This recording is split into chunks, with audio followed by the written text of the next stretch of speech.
Hello everyone, this is Hakaym and welcome back to some more World of Warships, and today is the day that I finally take another look at the Tier 6, the new Tier 6 USN Heavy Cruiser, the Pensacola.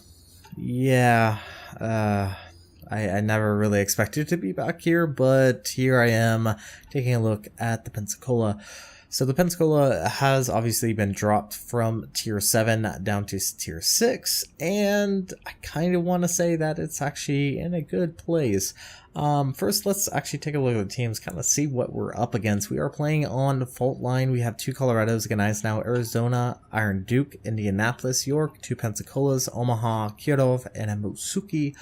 On the enemy team, there is a Colorado, Gneisenau, Nagato, Queen Elizabeth, Julio Cesar, New Orleans, Fiji, 2 Pensacolas, 2 Konigsbergs, and a Kamikaze. So as you can see, there are quite a few battleships on the enemy team, and actually a fair amount of cruisers, with only 1 destroyer on each side, which is something that I've actually kind of noticed recently. Destroyers have been obviously reduced quite a bit compared to what it was normally. You used to see a lot of destroyers, but anyways, let's talk about its colorfully named Pepsicola. This ship, starting off, its armor sucks, which kind of fits Tier 6 in a lot of ways, because a lot of Tier 6 cruisers have very terrible armor. The Nuremberg, the Bajani, Leander, etc. all have very terrible armor, which fits it really well. And then it comes down to its guns. Its guns are, well, they're kind of a mixed bag. They're decent, so they hit hard. They have good HE with a good decent amount of fire chance, fit 16%, has 10 guns, which is decent, and its AP is actually very, very good, especially at longer ranges. The downside of these guns is a couple things. Starting off, it has a very slow reload, and you will see this throughout this battle, how slow this reload is. 15 seconds compared to a lot of the other Tier 6, which generally have around 6 to maybe 9 seconds. So it does take a lot longer to get its guns firing, and you do have to be a little bit more precise on the shots just to ensure that they land. And then we get down to the turret traverse. The turret traverse is 38.3 seconds, memory serves me. And when it's making hard maneuvers, which this ship is actually very good at making very tight maneuvers, and you will see that me doing this later on in the battle, the guns will generally be pulled away from the target reticle, and it's going to always pose a problem for players trying to be able to maneuver while at the exact same time trying to get shots off at your target. Once again, these guns do turn very, very slowly. And this Pensacola, well, this Pensacola is aware that all 3 of us are over here. Probably knows of the Mutsuki, knows of the York, and salvo off, get a Citadel. And that's obviously the major issue with the Pensacola. If you show a lot of broadside, you will get Citadel, so do be well aware of that. York finally comes out, and I'm actually curious whether or not York does open up with AP, does get a Citadel, and then does the normal circumstance, fires its torpedoes, and gets, well, probably Citadeled by the enemy Pensacola. And coming around the corner, open up, going to unfortunately snipe this target, which does upset the friendly York, but we do get a kill, so that is nice. But at the exact same time, the friendly Mutsuki just goes down to the enemy Queen Elizabeth.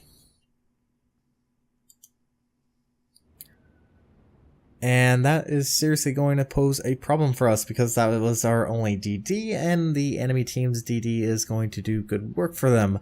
Enemy DD has taken out the friendly Colorado, and, well, it's still going to get a few more kills before it finally goes down. Now, one good thing to be always aware is situational awareness, is looking at your map and realizing what's happening. Now at the moment on our side we have 4 ships. There is actually about 6 ships coming this way. I believe 1 battleship might be actually staying, so there's about 5 ships. Now the York has pushed up, which is a very questionable choice. Don't exactly know why he did that. And there you can see kind of how I was talking about the guns do kind of traverse very, very poorly. And you can kind of see that I'm actually taking really big steps in the other direction, because there are at least 3 battleships coming this way. And there are 2 cruisers, and the Pensacola is not very strong, to say the very least. I mean, it has good guns, but its armor is very, very weak. And being aware of the situation will ensure that you will survive and be able to continue causing damage. And that's probably going to be something you definitely need to learn, is being aware when you need to pull back, and why you shouldn't just rush out there, just like, oh, this friendly Gneisenau is now doing. Watch how quickly his health goes down. And also keep in mind the York is currently stuck as well. But yes, the Gneisenau health has just essentially dropped from at least 3/4 down to 1/4 of health, and is now trying to flee. Now, I was aware of the situation, and that's why I did pull back. And for a fast ship, getting out of situations is a little bit easier than, say, a slower battleship. And there is a slow battleship on our team that makes some questionable decisions, to say the very least. Looks like the Kamikaze has just taken out our friendly Omaha, and we are actually now even on ships. But being aware of the situation is very vital.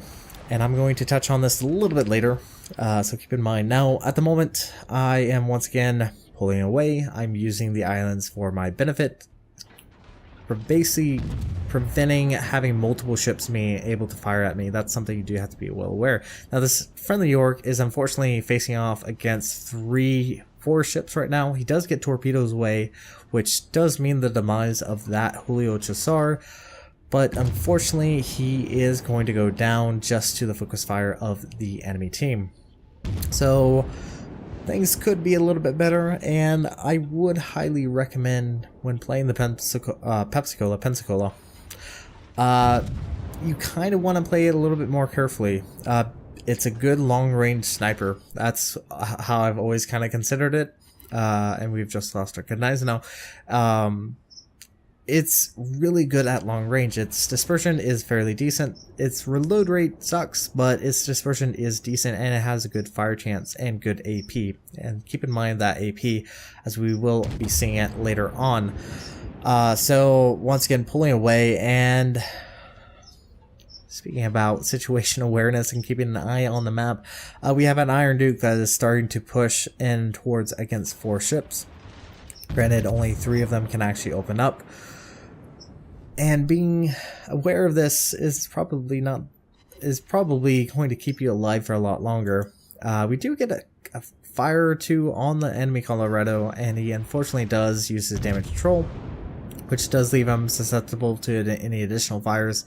But unfortunately, he is moving closer to that island, and the arcing on the shells is not like that of the Cleveland, which is good and bad at the exact same time. You can't get it over the islands. However, you can actually land your shells a little bit more readily than the Cleveland. So at the moment, our team is down in ships, but we have taken control of the eastern flank, and they're starting to push towards the enemy cap, which is good. However, as you may or may not see, on the very far eastern side of fault line, there is a alley that has 2 large islands that prevent any supporting fire from those traversing the alley. And we have 1 battleship left, and that battleship is the Colorado.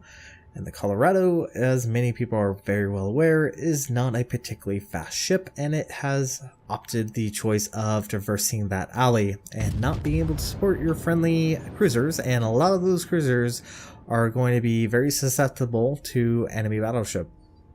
Now we do open up on the Nagato, trying to assist, trying to get any additional fires, trying to help out our team as much as possible, and also trying to ensure we get a little bit more distance from the enemy ships that are starting to push towards our cap. Now this is going to be my fault. We are detected, which does mean the Queen Elizabeth is still pushing in from the south. And you can see we are being targeted, and once again, this is kind of my fault. I should have been more proactive on being able to dodge, because, well, you can see that we're nearly full health. 3 hits later, and we are now down at 9,610. So, yeah.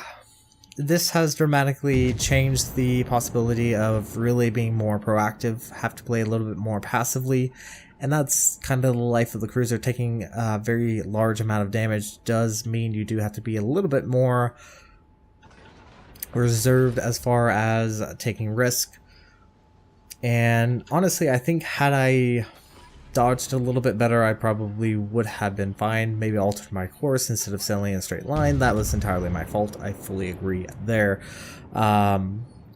So armor on the Pensacola, very, very weak, and that was plunging fire from the Queen Elizabeth.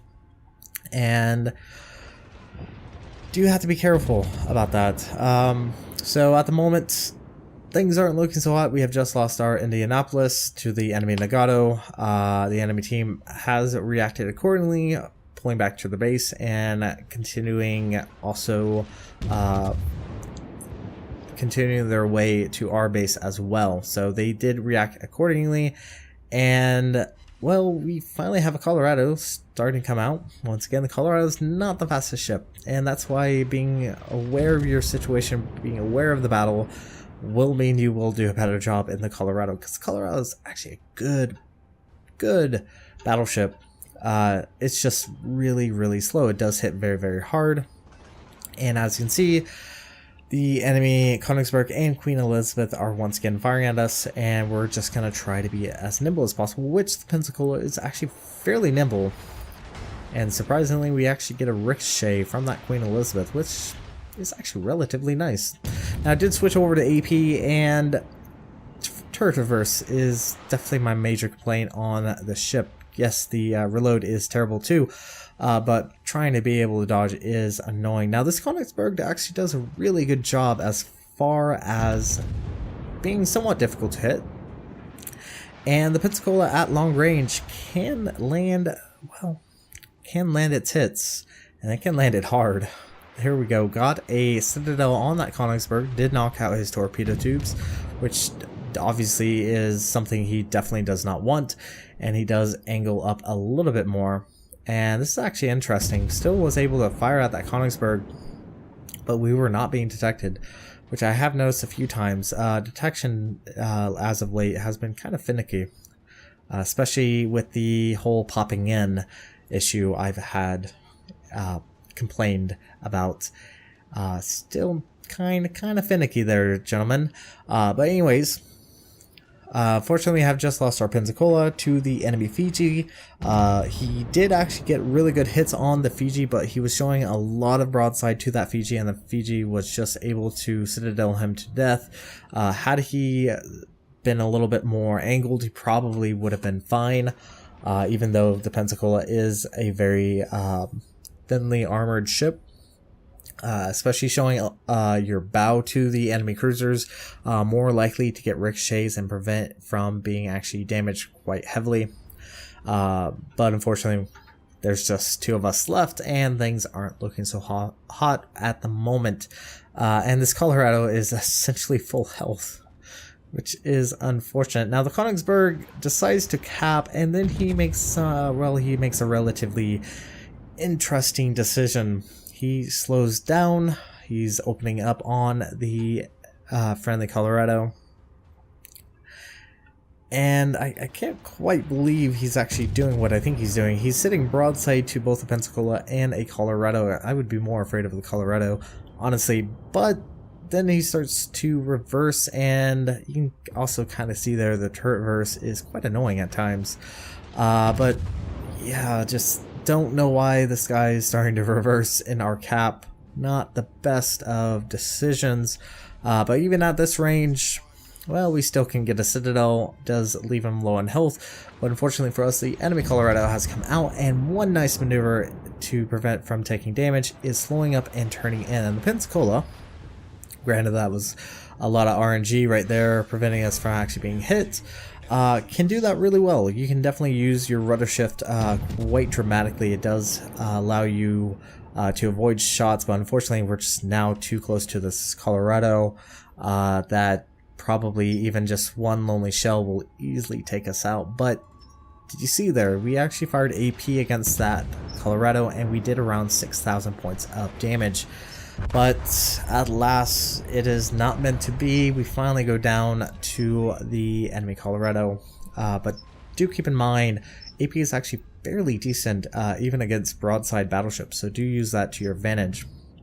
But anyways, this is essentially going to be it for this replay. We're going to go ahead and jump into the port, and we're going to see how the Pensacola looks on paper, and you can judge whether or not you really want to go through it. So see you there. Alright everyone, welcome back to the port, and yeah, the Pensacola.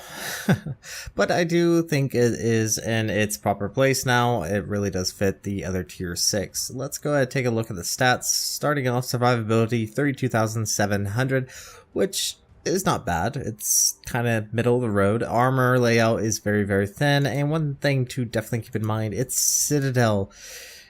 It sits above the waterline, so do be very, very careful, and it only has 76 millimeters, and as you did see, we got Citadel from above and from the rear from plunging fire from that Queen Elizabeth, and the Citadel deck armor is only 25 millimeters, so it's very, very thin, so very easy to get Citadeled from the rear, as you did witness. Its torpedo protection is only 4%, which is not the greatest thing in the world, but it's only a tier 6. Moving on to the guns. The guns are, as I did mention multiple times, actually fairly decent. She does have 2 double, which is kind of unique, and they're only on the bow and the stern of the ship. They are 203 millimeters. Then you have 2 triple 203 millimeters, and once again they're on the bow and the stern of the ship.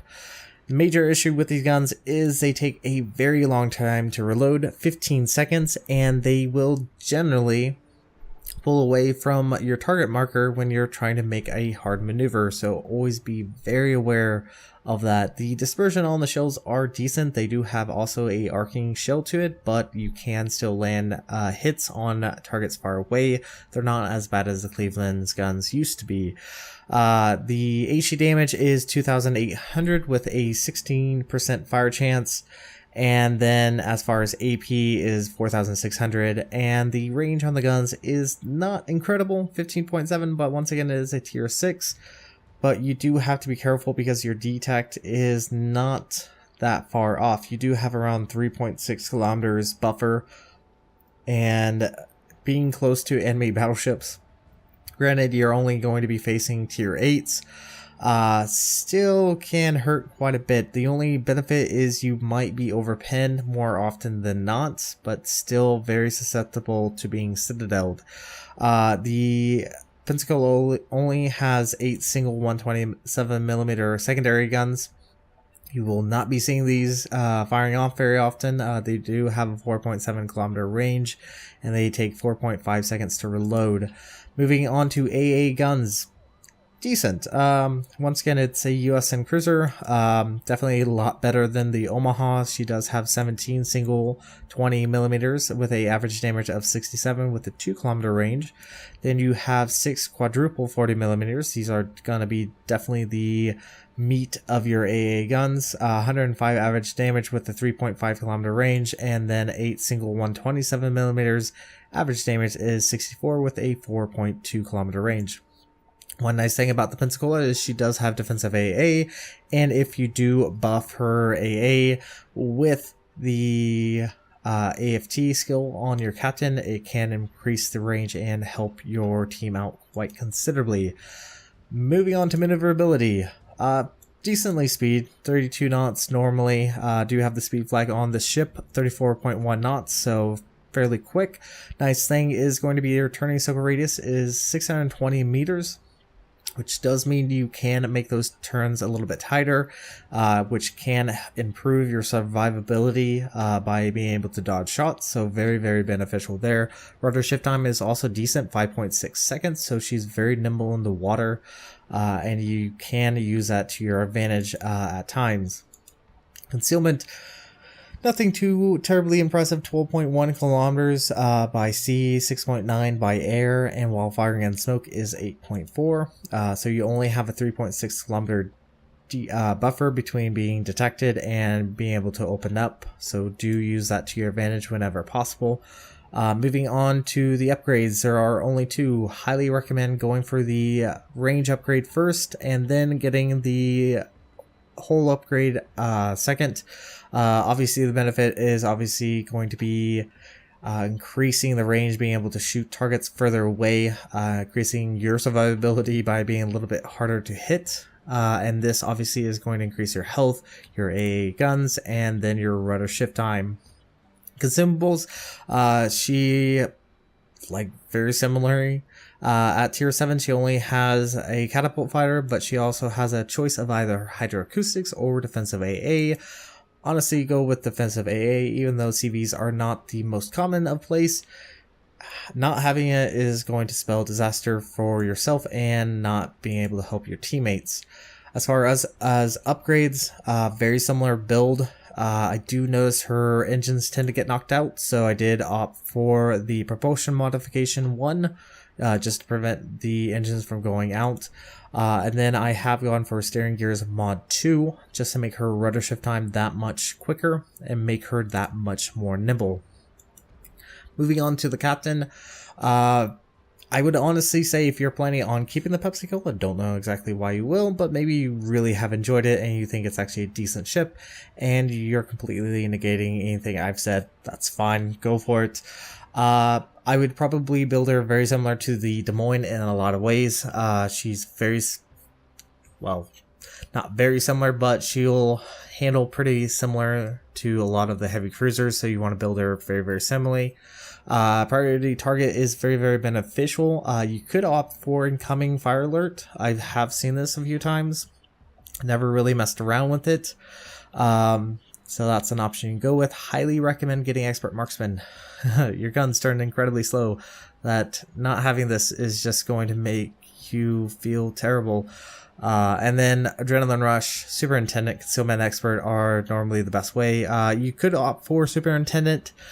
You could opt out of it instead of going for BFT and AFT, just increase your range and your rate of damage for your AA guns. And then as far as any additional skills, I don't think there's much in the way you can really get. Probably a few minor stuffs, maybe jack of all trades might be beneficial, or having high alert, just have that additional reduced on your damage control. But that's pretty much going to be it for this video. I am getting rid of the Pepsicola. I do not like this ship, even though I did like her when she first came out, when it was only 2 nations, but since the diversity, she has been power crept, and she does struggle sometimes, but she is decent enough. But anyways, this is going to be it for this video. Thank you guys so much for watching. If you like what you saw, hit the like and subscribe button. You guys have a great and fantastic day. Zaijian.